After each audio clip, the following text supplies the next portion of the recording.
Hey guy, I'm Rumi. Please like and subscribe. I dressed up real cute today for the alumni meetup. It's been 5 years since I last came back to my old high school. Rumi, is that you? A cheerful classmate walked over. I almost didn't recognize you. You look so different. When a group of others started crowding in, I slipped away quietly. I just wanted a moment to soak it in to find that old rooftop corner of mine. The view was still the same, and then I saw it faintly carved into the stone wall, Rumi, my name with a tiny heart next to it. Have you ever stumbled on a memory you swear you didn't make? But no, I didn't carve that. So who did? My mind drifted back to 5 years ago. Rumi, at 17, had a bookish appearance. Back then, I devoted all my effort to studying day and night just so I could sit next to Romance in every school debate. Congrats on making the debate team. That was him, Romance. Smart, polished, calm, and somehow magnetic. The girls constantly debated his type, and most thought he'd go for the classy, high-profile kind. Staring isn't gonna boost your chances, you know. Jinu sat behind me, leaning over with a smirk. Jinu wasn't loud, but he always noticed the tiniest things. Time to be bold. I followed Romance to just,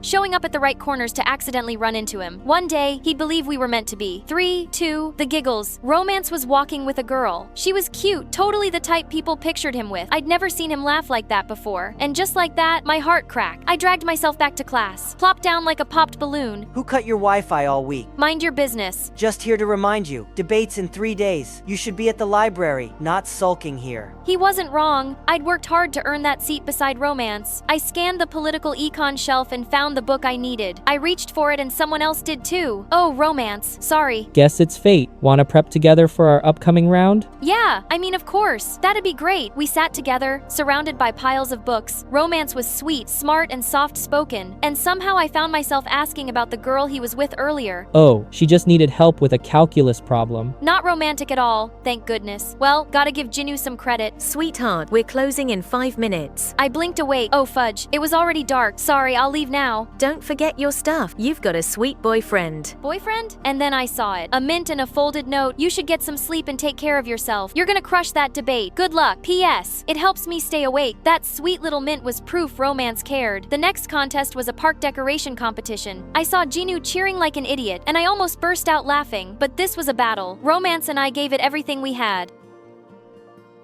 The other team looked like deer in headlights against his confidence. We crushed it. When we won, Romance pulled me into a hug, and I swear I levitated. That happiness lasted until I stepped outside the school gate, only to run into Abby. I spun around to escape, but he caught me. Ignoring me now? Abby, basketball team captain, 6 feet of smug. I was his favorite punching bag. He only left me alone during tournaments. Relax, just wanted to say congrats. Solid debate, though I was rooting for the other team. I rolled my eyes, still didn't say a word. Alright, tomorrow morning, be outside my class. I've got errands. Cool? Later. He's literally the only person on earth who could make my eye twitch just by breathing near me. I didn't go to his class the next morning. Nope, forget it. But the price of rebellion? Now Abby was legit hunting me like prey, and I had to hide. He knew I always went to the library, so of course he and his little minion set up camp right outside. Thanks to that jerk face, I couldn't even see Romance anymore. Then something happened during PE that made me stop seeing him as the enemy. That day, I took a break from running laps and stepped aside to catch my breath.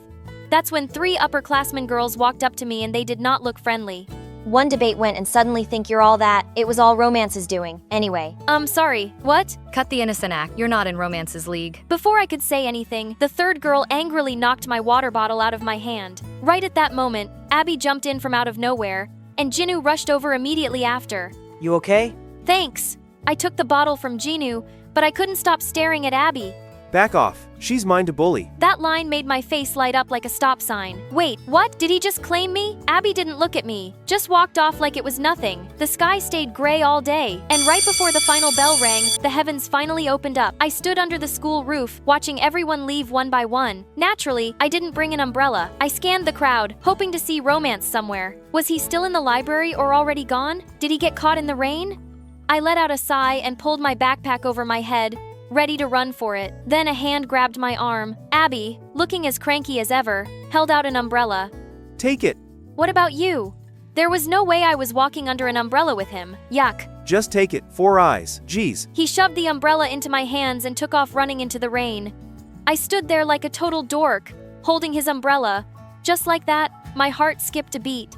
For the second time that day, I was still at the alumni reunion. Everyone was chatting, laughing, sharing old stories, but my brain was spinning. Who carved that name? Who drew that heart? Both had stamped themselves into my high school memories. I never even got the chance to confess to Romance, and Abby had never thanked him for the umbrella. It's been forever since I saw either of them. If I found them now, I'd find out the truth. But they weren't here. I wandered over to the memory table, old notebooks, trophies, even the medal from our big debate win in our yearbook photos.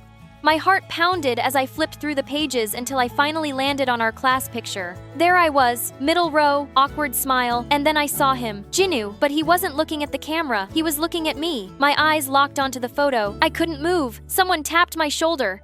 Rumi, oh my gosh, hey. Jess, the class president, theater club queen, total know-it-all, was now a full-on mom with the cutest little kid. We hugged fast, and then… So, you and Jinu ever become a thing? Huh?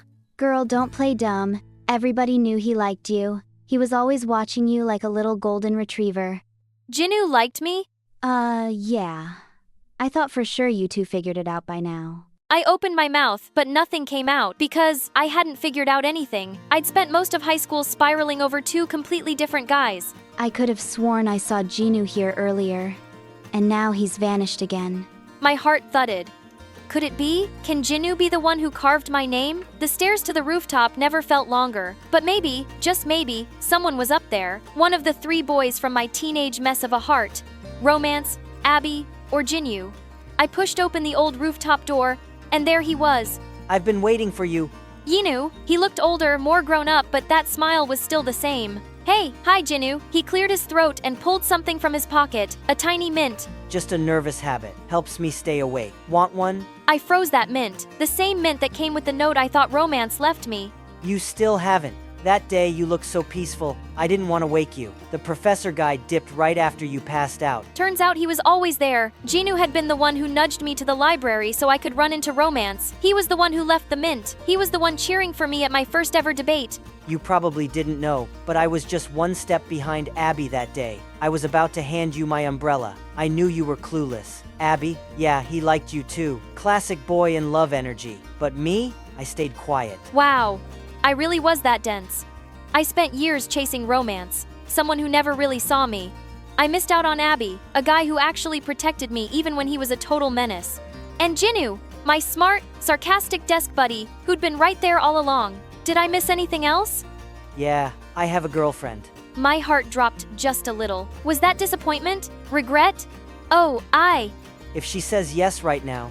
As I stood there, totally glitching, he stepped closer and flicked my forehead. Still the same silly little bookworm. Huh? The one I've been waiting for this whole time. I leaned in and kissed him. That was my answer. The reunion had long ended, but we were still standing in the middle of the schoolyard. I heard Romance's in Europe. Wants to dedicate his life to research. Said he's never getting married. Oh, I didn't know that. Abby joined the military. Probably stationed on some far-off island by now. Good for him. I guess we all grow up in weird little ways, huh? You know, I don't even care if I wasn't in your past. As long as I get to be your present and your future. This time I wouldn't let something that precious slip away again. Treasure those who are always by your side, even quietly, because sometimes true happiness isn't in distant dreams but right next to you.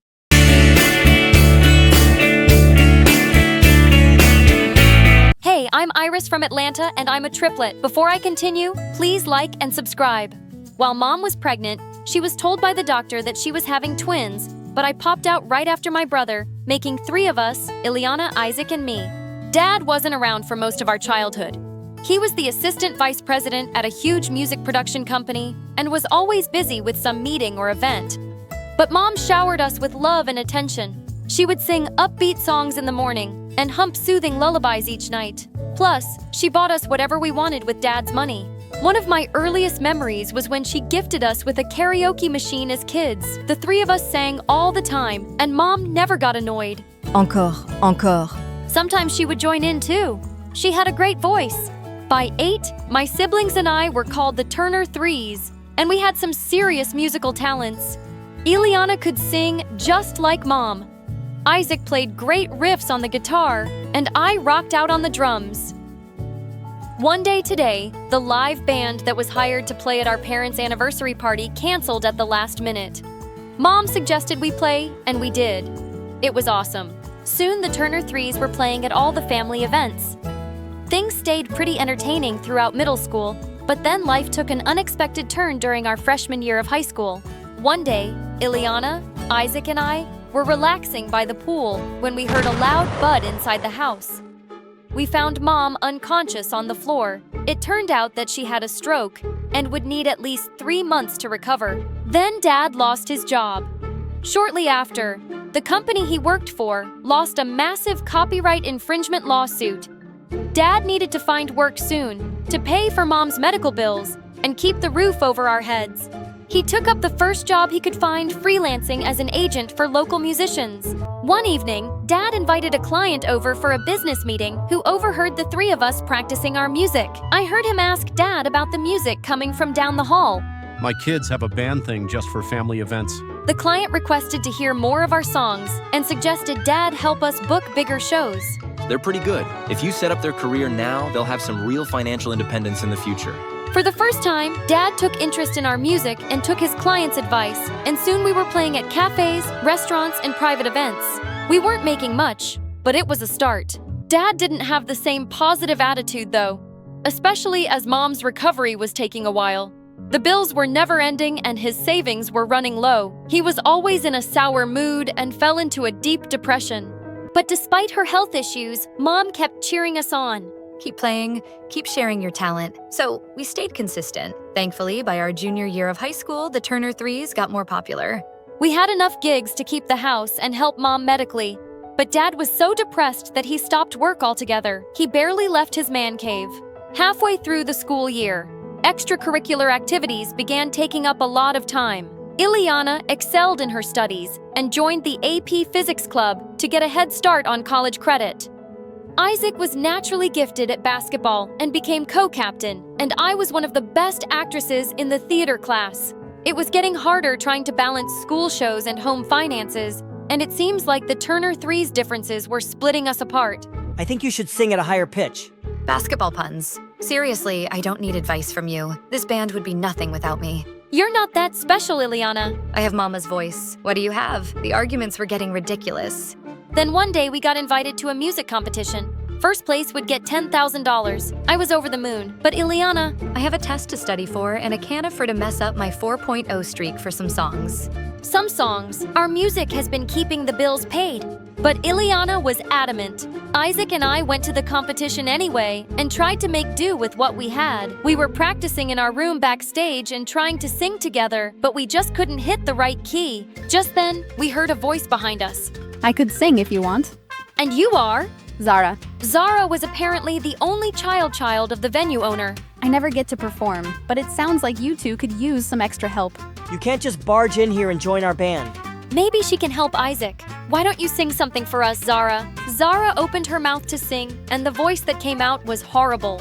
Is this girl serious? I couldn't believe such a hideous voice came from such a gorgeous girl. Let's just say nails on a chalkboard sound better. We're on in 10 minutes and this is what we've got. I need some air. Frantic. I left the room. The view from the balcony was relaxing. I remembered the melody Mom hummed to us as kids and started to sing along to it to calm down faster. Your voice is good. I turned around and saw Zara walking toward me. You know, you could just sing and this entire problem could be fixed, right? And you don't need to sing with Isaac. He's holding you back and I could play a simple beat on the drums. I promise. And better at drums than singing. I mean, I had trouble trusting her after her horrible audition, but maybe it was the only option we had right now. So we decided to follow Zara's plan. I stayed on the guitar, Zara got on the drums, which she was surprisingly not bad at, and I stepped up in front of the mic. To our surprise, the crowd loved our performance. We thought second place with a cash reward of $5,000, which was great, and we were invited back in 3 months for the next showcase. Later, on my way to our backstage room, I found Ileana waiting in the hall. I was so mad to see her there. You're bold to show up here, considering you were willing to let us fail. We're the Turner Twos now, Ileana. I wanted to make her feel bad, but what she said shocked me. Good, you've got that sorted out because I'm leaving the band permanently. What? She explained she wanted to dedicate herself to her studies and the band was taking too much of her time. This pays the bills. What about mom? A real job with a real degree also pays the bills. I need to focus on college so I can have a better future and also take care of our parents. Both mom and dad didn't graduate from college, and look where they are now. That's not fair, Ileana. Mom is sick. Education won't stop you from getting sick. Plus, dad had a good job. Life happens. Well, I'd rather have my education to fall back on when accidents happen. Plus, education will give me the job I need to pay for medical expenses if I get sick. And with that, she stormed out. At the music showcase after party, I found myself sitting alone outside. I hadn't even broken the bad news to Isaac yet. Soon after, Zara joined me asking why I looked so worried. And I ended up spilling everything about our family problems and Ileana's selfishness. Sorry you're going through all that. Why don't you take your mind off of it for a bit and enjoy your win for a few hours? So we went back inside, and I was glad for the distraction. There were CEOs, music producers, and of course, super attractive celebrities. One woman came up to me and introduced herself as Reza, and then she pulled out a contact card and shoved it into my hand. You've got some raw talent the world needs to see. It sounds like something my mom would say. Your mum sounds like a smart woman. Since there was no changing Ileana's mind, we recruited Zara as a permanent member of our band. With practice, she got better on the drums, and we quickly fell into sync. We continued participating in petitions Reza signed us up for and making money, and Zara and I grew super close. We painted each other's makeup. I love this color. Shared clothes. Wow, do you only wear turtlenecks? Did each other's hair. A high puff looks so good on you. And I love the middle part on you. Plus, Zara and mom hit it off. She even met dad one time and didn't judge how scruffy he looked directed. But Ileana didn't like her at all. Anytime she saw Zara, she would glare at her from across the room and then go off in the opposite direction. I'd become so annoyed with Ileana that I tried to get Zara to help me prank her. I typed up a fake acceptance letter to a prestigious university and slipped it under her door. Zara didn't approve, but I did it anyway. Ileana was so excited when she saw the letter. It was comical. When I told her it was fake, her happy bubble popped. Honestly, it felt good seeing her get humbled. But Zara was clearly disappointed in me. We were hanging in the kitchen before practice one night when Ileana walked in. Hey, how was it at the library? But Ileana just made her way to her room without even acknowledging Zara, and she kept behaving like that all the time. One day, Zara and I were keeping mom company at the hospital for her checkup when Ileana randomly showed up. Oh, I didn't expect to see her here. Hey, Ileana. Of course, Ileana pushed past Zara and went straight to mom. It made things so awkward, even the nurse looked uncomfortable. Mom, how are you doing? Honey, I think Zara said hi to you. Ileana looked Zara up and down, rolled her eyes, and continued talking to mom. I was so fed up with her I couldn't take it anymore. What is wrong with you? Zara has held his family stay afloat by joining the band, and that's how you treat her. I was so angry I could feel my face burning. Calm down, Iris. Yeah, Iris, this isn't the time or place. Let's get some air. What is this turtleneck-wearing weirdo even doing here? And I don't owe her anything. She didn't join the band to help her family. She just did it because she was some friendless loser. I lunged at Ileana, but the nurses came between us. Zara grabbed me by my arm quickly and dragged me out of the room. We went for a walk and then sat down on some swings so I could breathe. You're still fuming. She's just so rude, and since she's my sister, I'll yell back unapologetically. Zara turned to me with a serious look. She lowered her turtleneck and held up a dainty necklace with a locket. This is my brother Austin. I thought you were an only child. Now I am. Austin got into a car accident with my mom. When and he was 10, mom made it. He didn't. What? Oh my gosh. I'm so sorry. Why didn't you ever say anything? I don't like to talk about it because I feel guilty. Why? She explained how much she and her brother argued a lot growing up. They would fight over who would use the bathroom first, who would get the biggest slice of cake. Yeah, but that's normal sibling stuff. Before he left the house the morning of the accident, we got into a screaming fest over some video game. The last thing I said to him was that life would be better if he just didn't exist. Zara's eyes started watering. I felt horrible for everything she'd experienced, including the drama with me and Ileana. I've been so focused on being angry and making money, I've let it ruin my relationship with Ileana. The good thing is that you realized arguments aren't always worth it. A few weeks passed, and mom was recovering well at home. I also asked Reza to help find dad a job, and she actually got him an interview. Thanks for looking up. But even though I made an effort to stop arguing with Ileana, we still weren't talking. One evening, Zara, Isaac, and I were heading to a gig. When Ileana got home, she walked past us silently.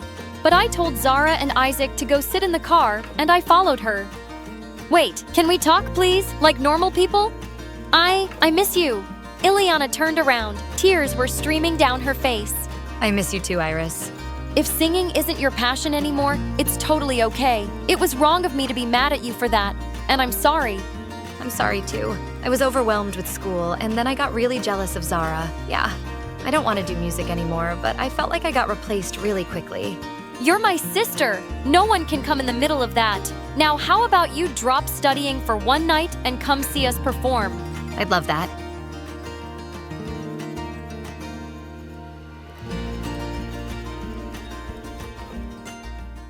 Hi all! My name is Gabby Lee. I live in Philadelphia, and I wouldn't be what most people would call cool. I'm a straight A student, A+ if I can get 'em. I play in a band, the clarinet in my school's band. That is the only time I go to any sports games, and I don't go to parties. But my one great dream is to be a world-class chemist. I couldn't be happier, but would you believe, for one night, it all changed. I rebelled against my father, almost got my friends kidnapped, and had a run-in with the police. It was probably the best night of my life. It all started with Millie Cancun, my one vice, the biggest pop star sensation in the world.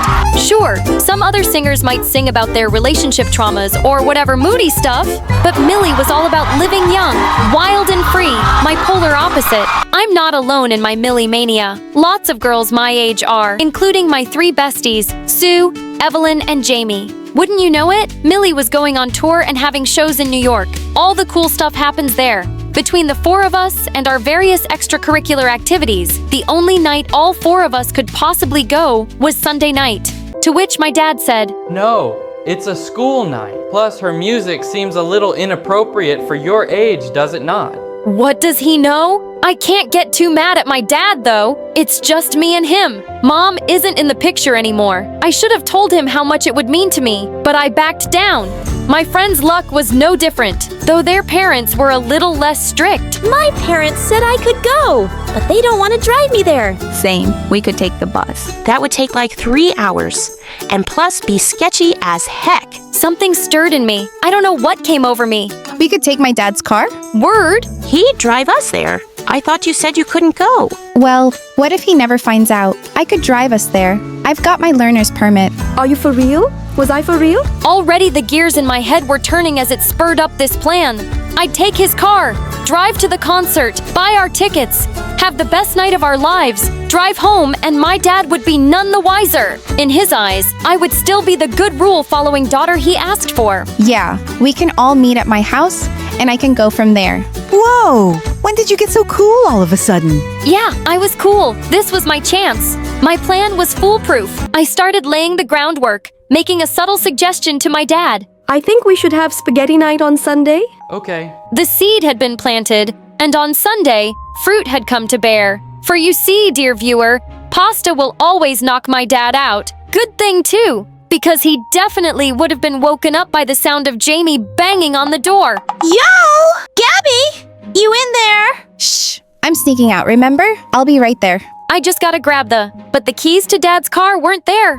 I checked in his room. Not air. A tense realization hit me. They were still in his pocket. As discreetly and non-suspiciously as possible, I reached into his pocket to pull them out, lest he wake up and was wondering what I was doing. After much careful fidgeting, I got them. I wanted to get out of there, but I had one more thing I needed to do. The final piece de resistance. In my room, I set up a fake version of me made from pillows and sat her by my desk. Should my dad check on me, he would believe to see his dutiful daughter studying for her math test, not realizing I had already studied in between band practice. Evil genius. I snuck out. We got in the car, and we were off.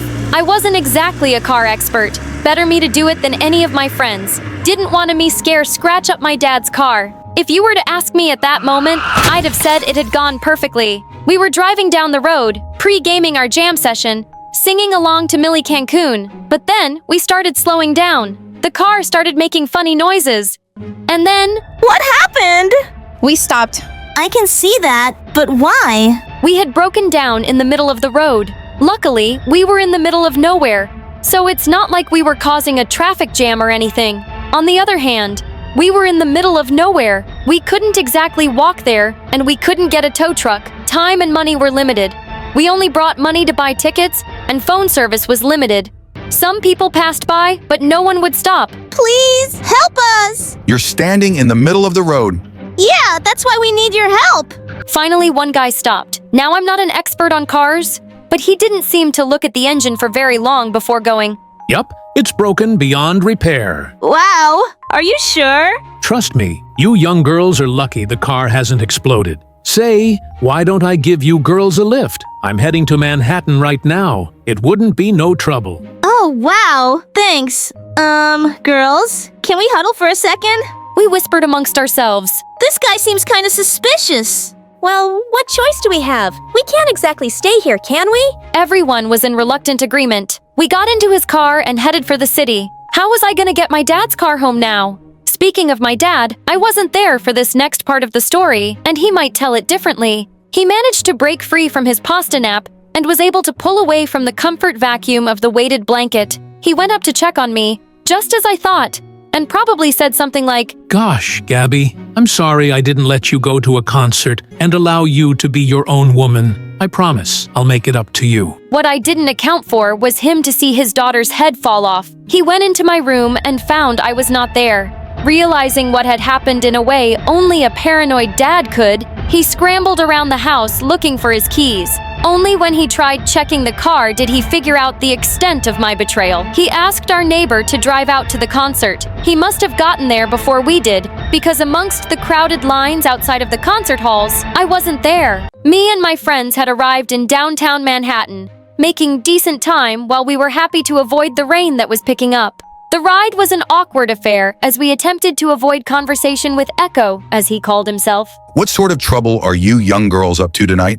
We're going to a concert. Oh, a music concert. What concert? Yeah, Millie Cancun. Oh, nice. I love her song. Ice Cream Summer. That wasn't a Millie Cancun song. That was a ZZ Marina song. Hey, you know what? I know a shortcut up here that'll get us away from all the traffic. Wouldn't want you to be late. No thanks. That's fine. You can just follow the GPS. What does she know? Trust me. Where could he be taking us? Back to his apartment where he was going to murder us. Or worse, maybe he was going to call my dad. Please, just keep driving north. We're almost there. Relax. It'll be fine.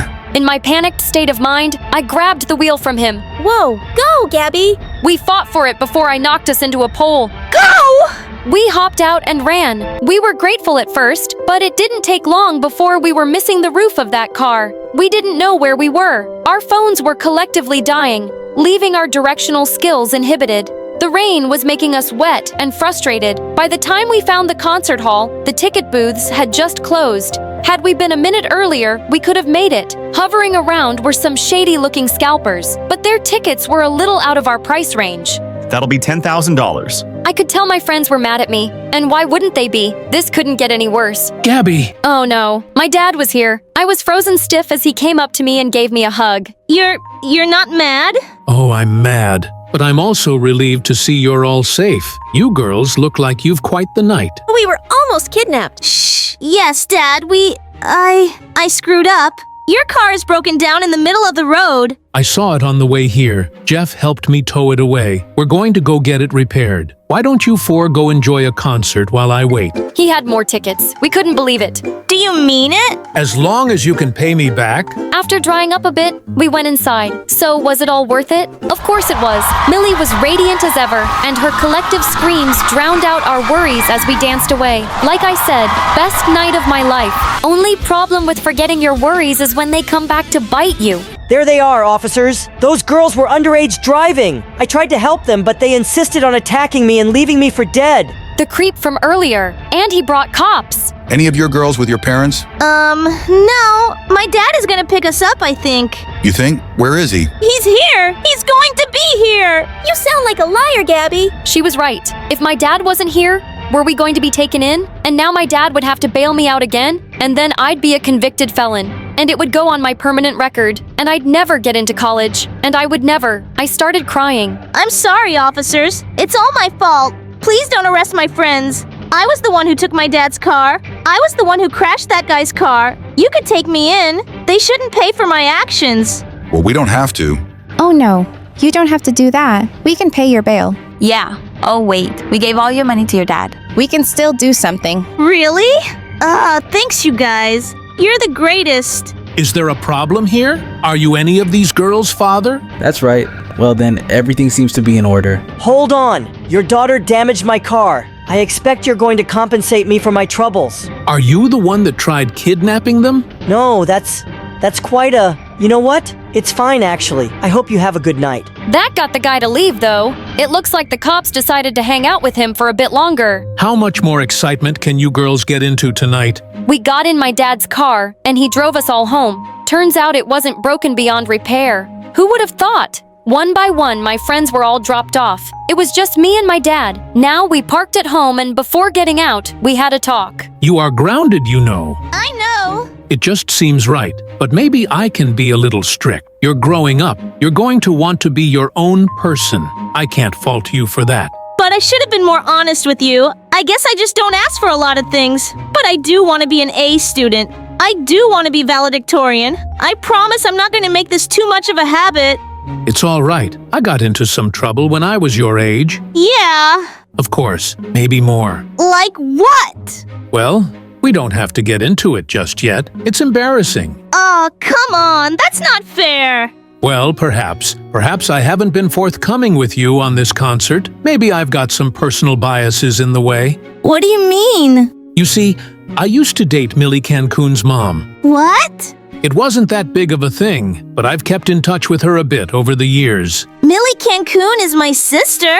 What? No! Where did you get that idea? But that does mean you could get me to meet her. See, this is what I was afraid of. But what happened next, I should save for later. What? I said it was the best night of my life. That doesn't mean it was the best night of my life ever.